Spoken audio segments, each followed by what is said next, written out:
Video को start करते हैं। लेकिन वीडियो स्टार्ट करने से पहले ना चैनल को सब्सक्राइब कर दो। यार चैनल को सब्सक्राइब नहीं करते, आप वीडियो देख लेते हो, श्राप लगेगा मेरा श्राप। चैनल को सब्सक्राइब करो अभी इसी वक्त, नहीं तो पक्का गर्लफ्रेंड नहीं पटेगी, सिंगल मरोगे तुम, सिंगल। बोला बोला बाबा बासुकीनाथ की, बोलिए नाथों की नाथ की। कमर कमर तो हट जता गति से चलना, कमर तो हट जता। अभी आप सुन रहे हैं गायक राजकिशोर राज को, राइटर नरेश निराला, डीजे सुमित सतीश, डीजे सुमित सतीश,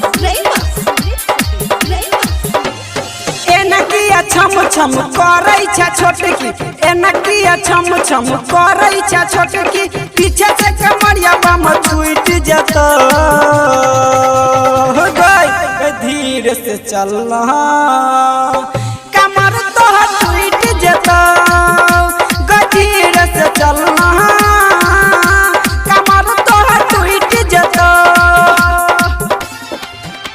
कमर कमर कमर कमर कमर कमर कमर धीरे से चलना, कमर तो टूट जतो। अखन अहाँ सब सुनि रहल छी मदनेसर स्थान मदना से दुल्हन म्यूजिक की शानदार डीजे सुमित सतीश, डीजे सुमित सतीश,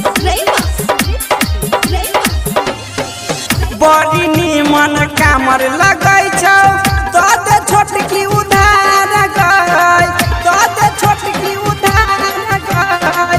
बाबा धाम में जाकर करबौ हम तोहर इंतजार गई, हम तोहर इंतजार गई।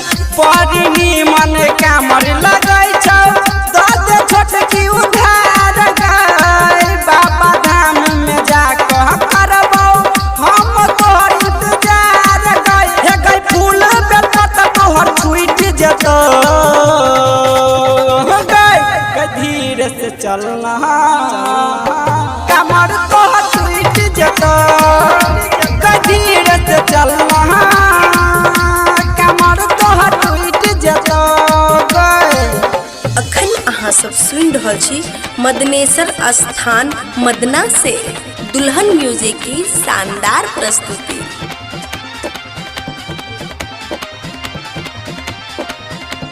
मैथिली दुल्हन आ गया, मिथिलांचल में छा गया।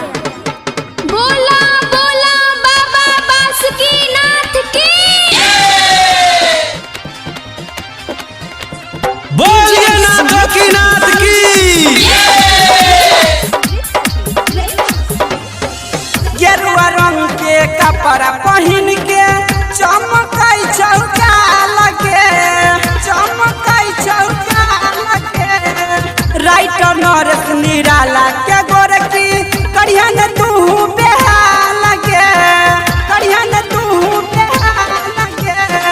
गेरुआ रंग के कपड़ा पहिन के चमकै चौका लगे। गायक राजकिशोर राज के करिया न तू बेहाल गे। हे गई कामर के जल तोहर छूट जतो। गई धीरे से चलना, कमर तोहर छूट जतो। धीरे से चलना, कमर तोहर छूट जतो। एनकिया छम छम करै छा छोटकी, एनकिया छम छम करै छा छोटकी, पीछे से कमरिया बम छूट जतो। गई धीरे से चलना, कमर तोहर छूट जतो। धीरे से चलना, कमर तोहर छूट जतो। रिकॉर्डिंग बाय दुल्हन स्टूडियो।